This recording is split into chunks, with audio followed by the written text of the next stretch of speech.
What's up YouTube? Welcome to Lakshit. So in this tutorial I have an exercise for you. So let me just show you what you have to create.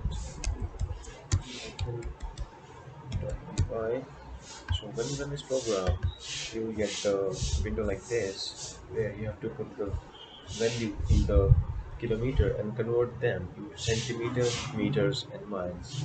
So let's say you have to convert 12 kilometers into these following terms. You will convert into this centimeter, meter, and this miles. So how can you do that? So this is an exercise for you. I'm just giving you the hint. You have to develop it in your own way.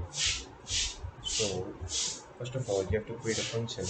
If you have watched my previous tutorial, you know how you can create this. So first, you will create a function where you can see kilometer converter. Then you have to create a variable centimeter and put the value of this, and then meter, and you have to put the value of this, and then you have to create for mile the same. And then here comes the main part. If you have given the d1, here you can see the text one. Here you have to put the converted value for the d1 value. So first, we will delete the previous value which we have.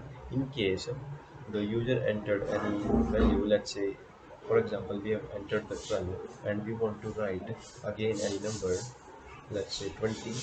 So if we run the program without it, it will first do 12 and then do 20, but we don't want that.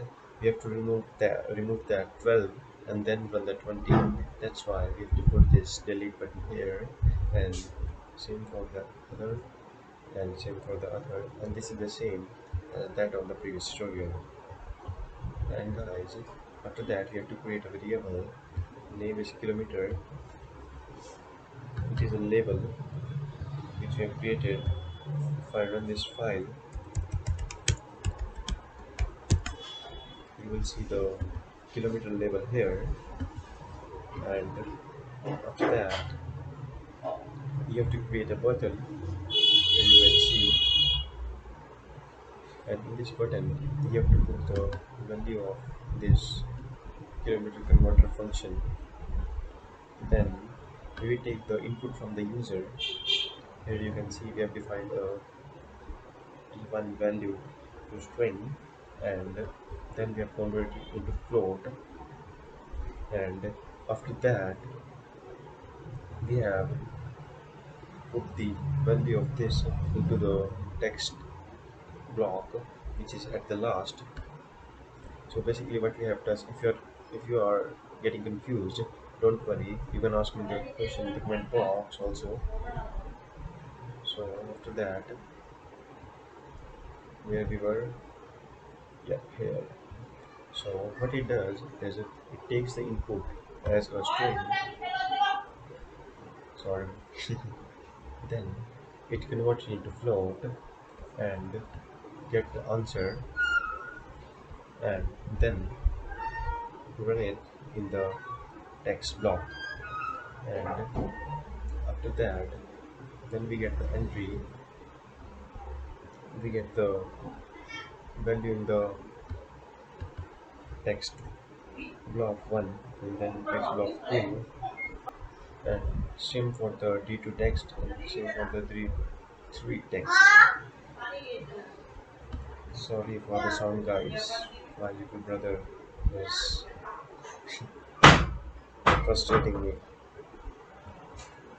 And same, you have to do like this, and if you have any kind of doubt you can ask me in the comment box.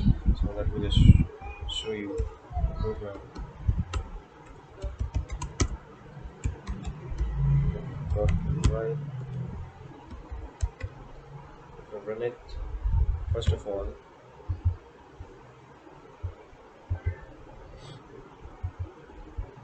you have to put the input which is E1, let's say 12, and this E1 value goes to that function Here you can see, and go, and then this value goes to this, distributed in this and this. After that, this function goes and run in this button. Here you can see, when we click on this, the value will be distributed here and here and here. You can see that. And let me tell you why I have put the delete button here. If I do like this, well, and change the value